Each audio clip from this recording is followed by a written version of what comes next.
You know, one thing that hating men has trained me for is literally trained me for chasing ice cars off of my street. 5 of them right now. Following down the neighborhood, honking, blowing whistles, telling them stop. All that rage that I have felt towards men is coming out. I have been trained for this moment, bitch. I will follow you everywhere. Yes, another normal, well-adjusted Democrat woman with all kinds of metal things through the flesh on her face, ranting about how her hatred of men, toxic masculinity, her hatred of men has prepared her for this very moment. She got a little cat scratch fever. She hates men so much that training has prepared her to kill ICE agents.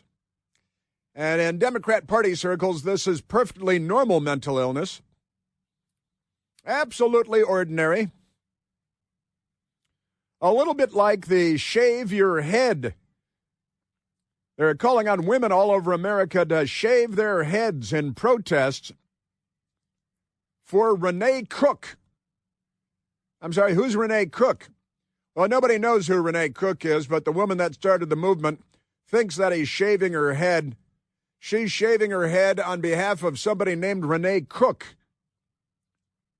Every day is an IQ test, and every day they fail the IQ test. Isn't that extraordinary? Yes, it is.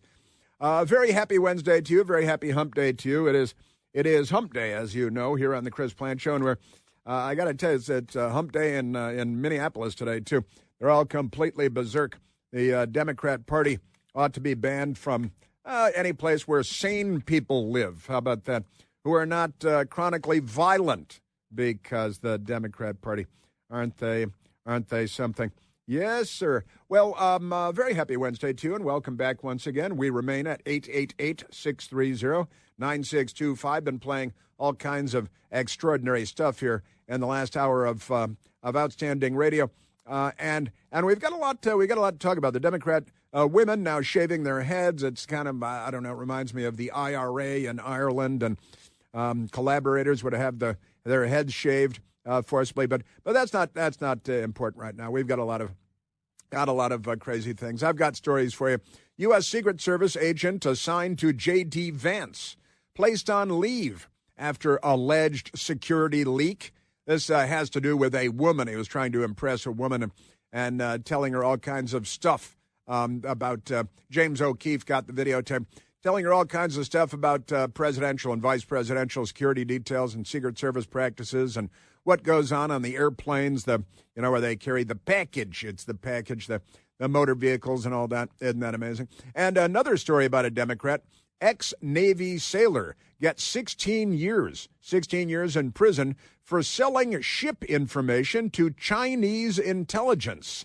And it turns out he's a Democrat. He's a Democrat, and he's a traitor, and he's trading to communist China because, who else would you betray your country to if you're a Democrat other than communist China? The Soviet Union isn't there anymore.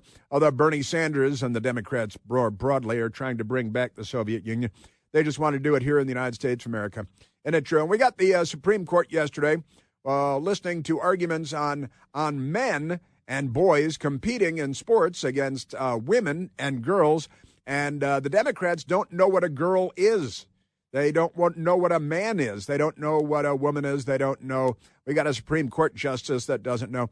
And I got to tell you, it's funny. Jonathan Turley, the legal expert, law professor extraordinaire at the George Washington University in Washington, D.C., said, I believe what he said was he thinks it might be a 5-4 decision because Democrats, and they've got gender dysphoria, among other mental illnesses, just amazing stuff. But the Democrats, you may recall that they're rioting all over the United States and attacking Jews on the campuses of universities in New York, like Columbia University and beyond. And they're out there and yay. And I played audio for you, I believe, day before yesterday, over the weekend, Democrats in New York City were chanting that, we are Hamas or something like that. We're with Hamas. We stand with Hamas. We are Hamas. And they're Hamas, which is a radical Islamic terror group. They're still holding the dead bodies of people they kidnapped and tortured and raped to death. And they have their bodies in underground tunnels that we paid for because we're stupid and allegedly generous. But these people in New York, we are Hamas.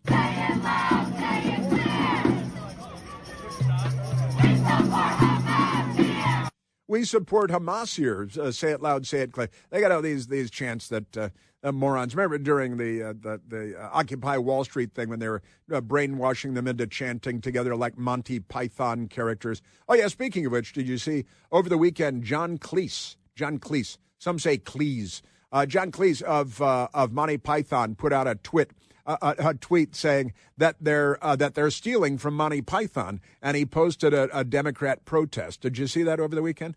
That was we didn't get to that. Too much stuff to get to. But they're out there supporting Hamas because they want to exterminate the Jewish state and the Jewish people and Western civilization, and so does Iran. So does Iran, by the way. The leadership of Iran, the Ayatollah. The ruling class in Iran, they want to exterminate Israel and all the Jews everywhere you might find them. They blow up Jewish rec centers in Buenos Aires because they can't sleep at night thinking that Jews are shooting pool in Buenos Aires and they're not killing them. But speaking of killing, the latest numbers out of Iran, where the Democrats are not protesting. Notice they say it loud, say it clear. We support Hamas here, and they support the Iranian regime too. Brutalizing people all over the place. And here are the latest CBS News last night with this headline. Over 12,000 feared dead in Iran protests as video shows bodies lined up at morgue. And the Democrats applaud that. The Democrat Party is a murderous, bloodthirsty death cult at this point. They're not normal at all. And now here's what CBS News reports, CBS News. And they had an interesting broadcast last night, which my best girl and I watched. But they were with phone lines opening back up. They shut down the internet in the whole country. They shut down electricity in Tehran and much of Tehran, where they aren't for a long time. And the phone lines were shut down. They don't want people communicating with each other. They might coordinate. Then Elon Musk came in and gave them, what's it called, Starlink? Is that what it is, Starlink? And so they could communicate, so they could organize. But, the commie, Marxists, Islamists, there are listen to this, with phone lines opening back up and, calls from the inside of the Islamic Republic. Two sources, including one inside Iran, told CBS News on Tuesday that at least 12,000 and possibly as many as 20,000 people have been killed, right? And the Democrat Party in the United States, not a peep, not a syllable, not a word. 20,000 innocent civilians protesting in favor of freedom. Hamas was never protesting in favor of freedom. They're protesting in favor of genocide and rape and murder, and the Democrats naturally support them, just as they support the illegal aliens in the country and in the United States of America, not in Iran, of course. They wouldn't support illegal aliens in Iran. But the Democrats hear about the murderers and the rapists and the psychopaths that are being arrested by ICE in Minnesota, and the Democrats are on the side of the psychopaths. It's pretty amazing stuff. Yeah, you got Mohammed Ahmed from Somalia, who was convicted of manslaughter and a deportation order since 2022. ICE arrested him the other day. The Democrats are willing to sacrifice their lives to keep these people on the streets of Minnesota, of Minneapolis, of the United States. Aldrin Guerrero Munoz, Mexican illegal alien, convicted of homicide. Deportation order since 2015. That's 11 years ago now. And the Democrats are willing to give their lives to keep him on the streets of the United States to kill again. Isn't that amazing? Mariana Siakanu, illegal alien from Sierra Leone, convicted of 2 counts of homicide. Deportation order since 2022. These are the people ICE has been arresting in Minneapolis, and that the Democrats are violently in the streets defending and protecting because they want them to stay on the streets. Isn't that amazing? Yes, it is. Gulak Michael Rotgai, a Sudanese illegal alien convicted of homicide. Sure. Tai Lor, a Laotian illegal alien convicted of 2 counts of homicide. Deportation order since 2009. 2009, a decade and a half ago. And the Democrats are out in the streets violently defending these people because the Democrat Party is mentally ill, and their voters mentally ill. They want more of this based on their policies. We will get more of this. Aren't they? Aren't they something? Yes, they are. But so the Democrats are defending these illegal alien murderers and rapists, and this one is a humdinger. Surdam Fabian, that's it, Fabian, an illegal alien from Laos convicted of strong-arm sodomy of a boy, strong-arm sodomy of a girl, deportation order since 2018. He was arrested by ICE. The Democrats are out there fighting for this guy to be loose on their own streets. That is irrational. That is not adult behavior. Even a 12-year-old, I think, if you took a moment to explain it, wouldn't be in favor of that, but never mind that. So the Democrats are defending the illegal aliens there. They're defending Hamas over here, and they have nothing to say when 12,000 to 20,000 Iranian citizens who are protesting for freedom are gunned down. And according to multiple reports, they're going to start hanging people in public today. President Trump has said there's going to be a red line here, and there have been reports. I haven't been talking about it, but over the weekend there were reports that the president, I haven't confirmed this independently, moved B-2 bombers from Whiteman Air Force Base in Missouri, where I visited B-2 bombers many years ago, and got into the one of the B-2 bombers there, into the cockpit of the B-2 bombers there. But never mind that. Then we went up, and I was in a refueling tanker, and we down in the bay, and we refueled B-2 bombers up in the air. That was fun, too. But the reports are that President Trump has moved 6 B-2 bombers to the island of Diego Garcia in the Pacific Ocean, and they would be and in-flight refueling tankers to the region, too. It may be saber-rattling, it may not be, but Iran is murdering people by the thousands and thousands, perhaps by the tens of thousands, their own people this time. And it's a delicate situation because there is an organization, a Marxist Islamist organization called the MEK, that operates mostly in the north of Iran. And they are believed to be behind a lot of these organized protests around the country. And the Marxist Islamists, if they're in position to take over, if the Shah and his people, the mullahs were to be driven from power, then the MEK might be the next bad guys in line, and it's meet the new boss, same as the old boss, only worse. That's the WHO. Isn't that amazing? So we've got all that going on in the world and in the United States. What's the matter with the Democrat Party? And this is a crazy story, but it's the Democrats have made it normal. Video shows moment apparent incendiary weapon was fired at South Carolina officer during ambush. And this is the Democrat Party, 100% the Democrat Party, at war against the United States of America, the Democrat Party. The suspect, listen to this, suspect later died during a shootout with the Greenville County deputies. He shot himself in the head. It's a suicide attack. The officer survived and was released from the hospital, but this in Greenville County, South Carolina. State investigators are sharing additional information about the ambush shooting of a South Carolina police officer with new video showing the suspect firing an apparent incendiary device. The incident occurred early Sunday morning as a Greenville police officer was sitting in his parked patrol car at the Greenville County Law Enforcement Center, kind of like a big police department. You got to see this car. It looks like it was hit by like an AC-130. It looks like it was hit by an attack helicopter from the sky. Video shared by the South Carolina Law Enforcement Division, they call it SLED, South Carolina Law Enforcement Division, SLED, shows the vehicle driving up alongside the patrol vehicle and firing something that erupts in streams of fire.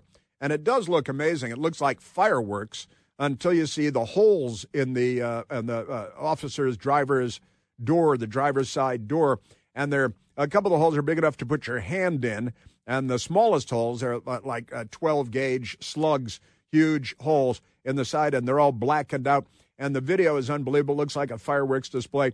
Photos of the patrol vehicle show severe burn damage and large dents and holes in the upper portion of the door just below the driver's side window opening. SLED agents believe the weapon was used using incendiary ammunition, which can be designed to inflict maximum damage. Of course, authorities identified the suspect's vehicle, and he was spotted by Greenville County Sheriff's Office deputies, and they approached him. And then gunfire ensued again. More gunfire, a car crash followed. The suspect died following a second exchange of gunfire, and the coroner said he died of a self-inflicted gunshot wound. So it's a Democrat who attacked, look at the clock.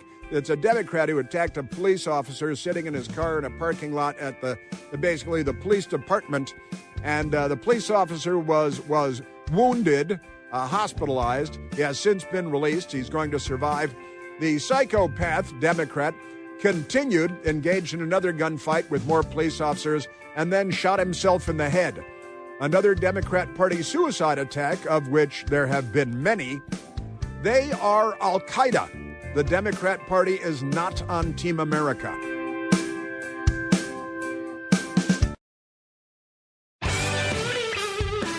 I've got an update on Bill and Hillary Clinton being felons, and they'll go unpunished because we're a third world country. And more. Lunatics. All right, let's go to the telephones right now, Michael. Also, a Washington Post reporter's home searched today by federal law enforcement. In Virginia, the FBI, a search warrant for Washington Post reporter's home. The Washington Post is very angry. Let's go to the phones. Let's go to Marcus, calling from Gainesville, Virginia. Marcus, you're on the Chris Plant Show. Yes, thank you for taking my call. Mm-hmm. I just wanted to let you know or tell you about an article that I read about the Minnesota shooting. And they said that a GoFundMe account had been established for Renee Good. And when I looked it up, it had closed because the initiator had requested it closed at over $1.5 million. Now, you compare this with Daniel Penny when he was charged, and they opened up a GoFundMe account for him, but GoFundMe closed it because they said they couldn't take an account for someone who's being charged with a crime. And just for one additional piece of comparison, Lakeland Riley, her GoFundMe account, the last figure I read was $64,000. So that's just food for thought about the way people think in this country. Wow, that is good stuff, Marcus. That is good, and you did the math, and I appreciate that. Yeah, man, and the left, they love murder.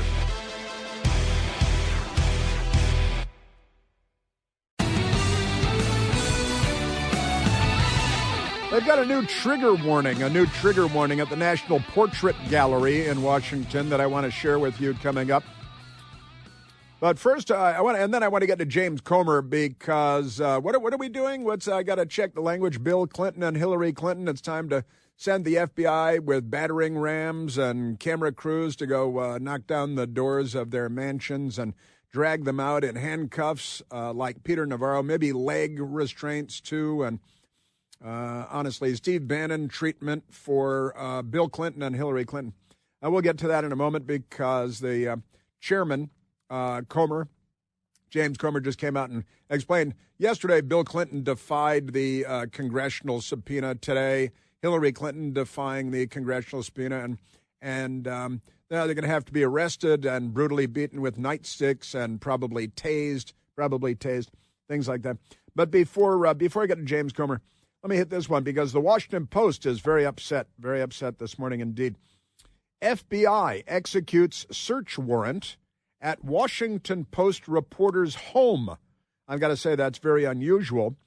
The search came as part of an investigation into a government contractor accused of illegally retaining classified government materials. You're not allowed to keep illegally obtained government materials. Well, it turns out sometimes, depending on who's in the White House, that might be frowned upon, but don't count on it because the Democrats. So the FBI executes search warrant at the home of Washington Post reporter this morning, and they have Penny Stein typing the story on behalf of the Democrat Party. The FBI executed a search warrant Wednesday morning at Washington Post reporter's home as part of an investigation into a government contractor accused of illegally retaining classified government materials. The reporter, Hannah Nathanson, was at her home in Virginia at the time of the search. Federal agents searched her home and her devices, seizing her phone, 2 laptops, and a Garmin watch. A Garmin watch, because, they communicate, and they also give you your locations and things like that. One of the laptops was her personal computer. Well, that's I don't know if they differentiate when they've got a search warrant for your home and all that, but it might depend on what the warrant says. The other was a Washington Post issued laptop. They issue laptops. Investigators told Nathanson, the Washington Post reporter, that she is not the focus of the probe. Would you like to be the focus? Do you enjoy an occasional probe, an ever-expanding probe? The warrant said that law enforcement was investigating Arielo Perez Lagones, a system administrator in Maryland who has a top-secret security clearance and has been accused of accessing and taking home classified intelligence reports that were found in his lunchbox. He's got a lunch. I just want to start with this. He's got a lunchbox.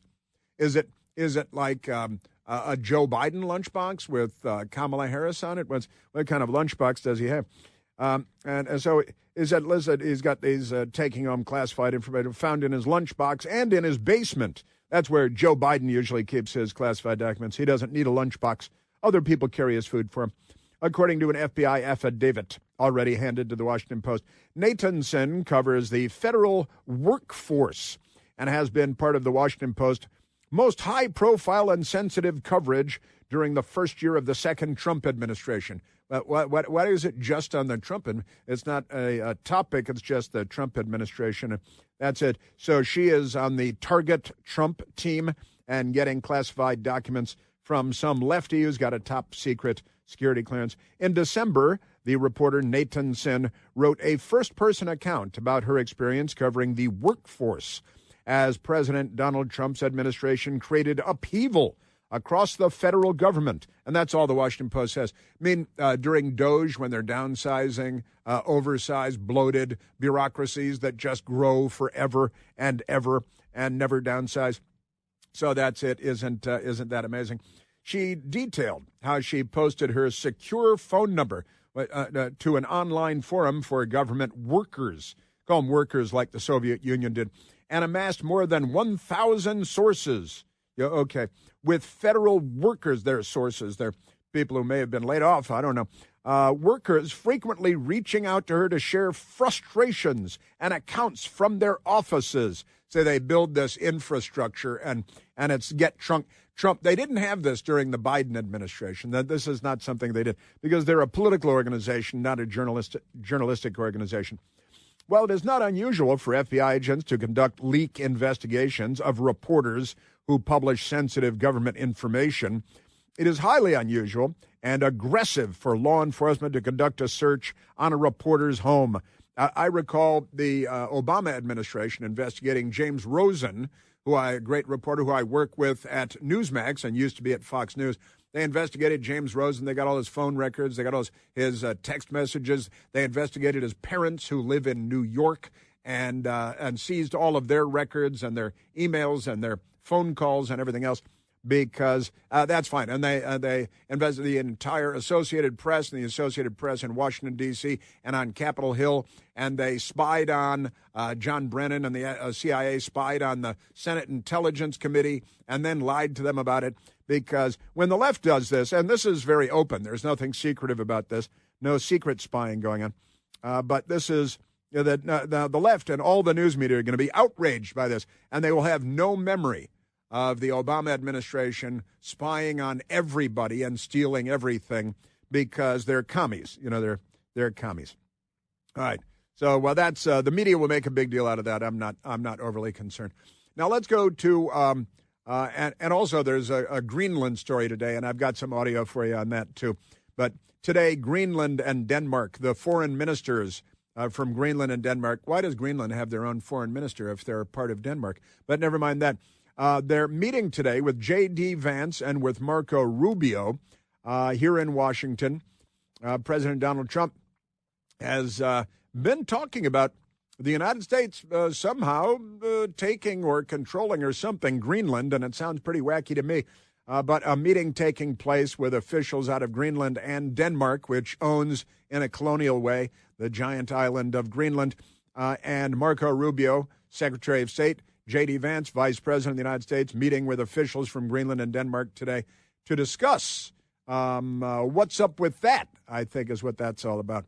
And that's quite fascinating. I've got some audio on that coming up, too. But let's go now to Chairman James Comer, because Chairman, Congressman, Republican, House of Representatives James Comer, investigating Jeffrey Epstein.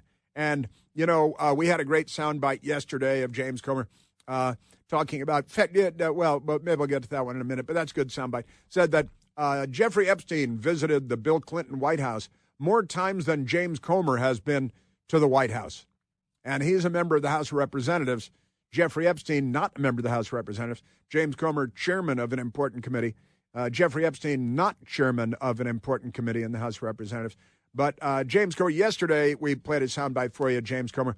When Bill Clinton refused to show up, he had been summoned to Congress to talk about the documents in the possession of the federal government having to do with Jeffrey Epstein and all of the Bill Clinton involvement. I believe what he said yesterday was that Jeffrey Epstein visited the Bill Clinton White House while Bill Clinton was there for 8 years, groping interns and Monica Lewinsky and all that, and that Jeffrey Epstein visited the Bill Clinton White House, 17 times, I think it was, and then flew on Lolita 1, Jeffrey Epstein's plane, after leaving the White House 27 times, if I remember those numbers from yesterday correctly. I think that's right. But today, Hillary Clinton was scheduled to show up to testify in the Jeffrey Epstein investigation, and today she didn't show up. She does not have the standing of a former president of the United States that Bill Clinton has, but never mind that. So in any case, she didn't show up today. Bill Clinton didn't show up yesterday.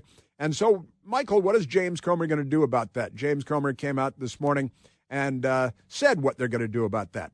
Former Secretary of State Hillary Clinton joined her husband in defying a bipartisan lawful congressional subpoena to show up today. I think what's most disappointing to the Oversight Committee is the fact that we have, in good faith, negotiated with the Clintons' attorneys for 5 months. We're going to hold both Clintons in criminal contempt of Congress. Criminal contempt of Congress for Bill Clinton and for Hillary Clinton. The news media will applaud them because Republicans bad, Orange Man bad, Civil War, the Democrat Party. So they've had for 5 months, they've been dealing with the Clintons' lawyers, and they had an agreement with the Clintons' lawyers. And now that when the day comes, they just say, screw you, Bill Clinton yesterday, Hillary Clinton today. Screw who, you might have. Well, you know, whoever they want is their thing. But there it is, 5 months, congressional subpoena, and they have defied the subpoena. Former President Clinton might have some standing to reject a congressional subpoena legally. Hillary Clinton, as the Benghazi Secretary of State, does not have that legal standing. So now criminal contempt out of the committee investigating Jeffrey Epstein for Bill Clinton and Hillary Clinton, criminal contempt of Congress. Never mind the 5 months that they had an agreement that they would respond to the congressional subpoena. Then the day comes and the law doesn't apply to them, James Comer. This subpoena was issued in a bipartisan fashion.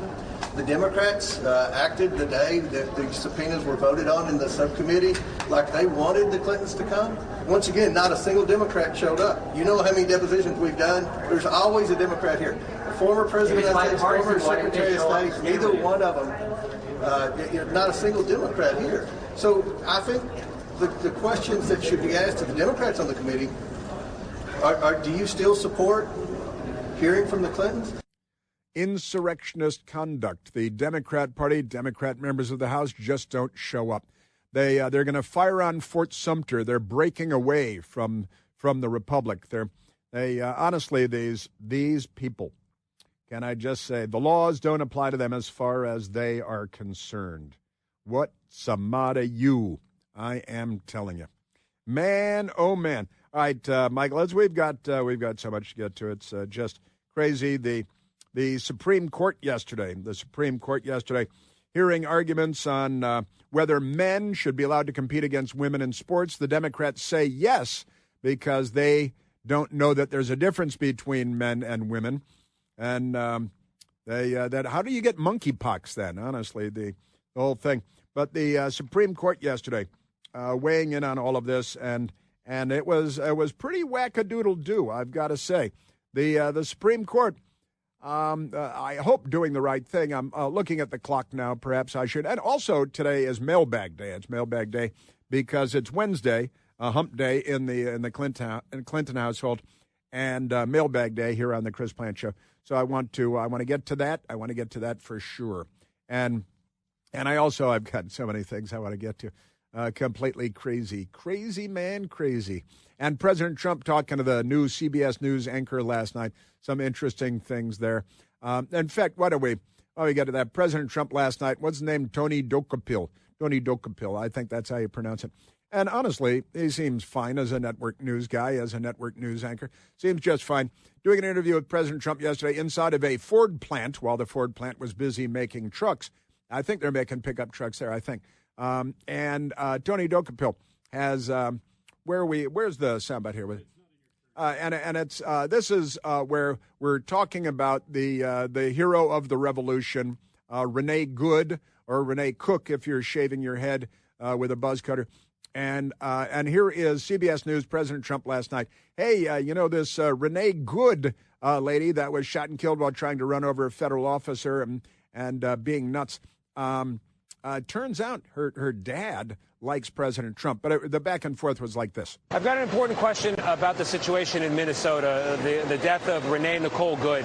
I've been speaking to her father, who is a big supporter of yours, like many Americans are, but he's heartbroken right now. I can understand that. He's heartbroken because his daughter is dead, that's obvious. He's also heartbroken because your administration so quickly has come out and said she's a domestic terrorist. What do you want to say to her father right now? Well, I want to say to the father that I love all of our people. They can be on the other side. As you say, he might be on my side. He is on your side. And I think that's great.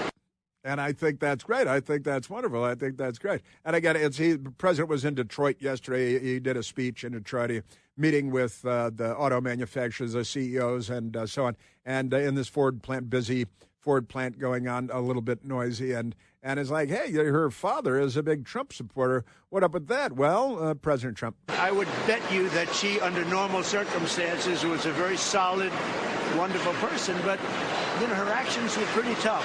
I've seen it many ways and many different shapes and forms. Seen it many ways and many different shapes and forms. It's Trump derangement syndrome, and daughter was suffering from it happens in a lot of families, divided, mixed families. You got a sane person and irrational person, President Trump. Look, we have hundreds of thousands of murderers in our countries, killers. ICE is trying to get them out. Their job is being made very, very difficult. And, when you look at that tape, it can be viewed two ways, I guess. But when you look at the way that car was pulled away, there are a couple of versions of that tape that are very, very bad. Very, very bad. Very bad. Yes, there are. President Trump was great. I got to say the anchorman was just fine. It was a pretty good interview. Big fan of yours. Yes, he is. Big fan of yours. He's in big trouble, this Tony Anchor guy at CBS, from the left, because they don't believe that he's bowing to them enough and scraping. You got to bow and scrape. Who is Claudette Colvin, and why should we all know her name?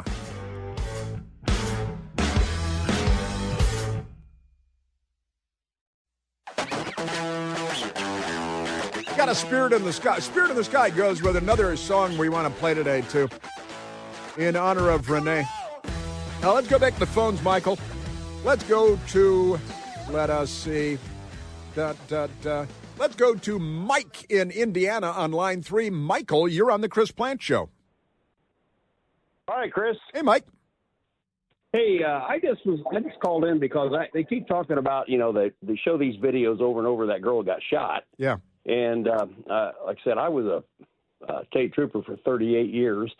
And just from my experience, that bullet hole, when they showed that video, if he wasn't pretty much in front of the vehicle, it wouldn't have hit her.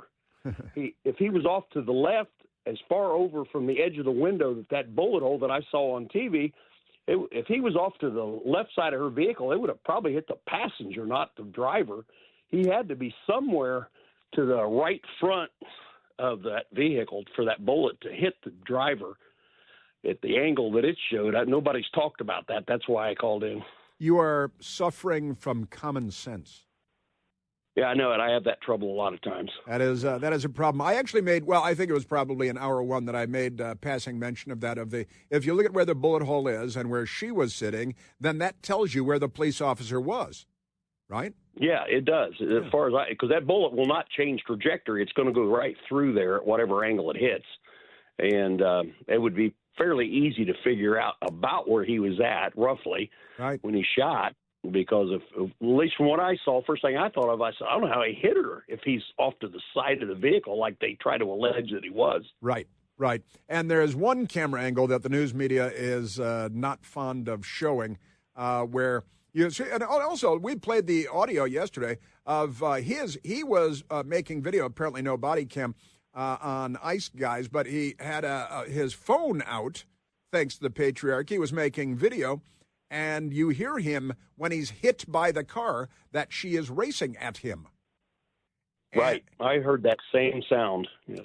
Yeah, and it's unmistakable. There's only one thing that sounds like that, and that is a human being hit by a car, right? And we've seen the video, and you're absolutely right. And how did you say 38 years state trooper? 38, yes. 38 years state trooper. So I was in the Navy for 4 years also. Man, Manischewitz, I'm saluting you, my friend. I'm saluting you. And that's exactly right. Put a person in that driver's seat, put a string through the hole in the windshield, and that will bring you to where the police officer was, directly in front of the vehicle as she was racing at him. I got to tell you. Thank you, Mike.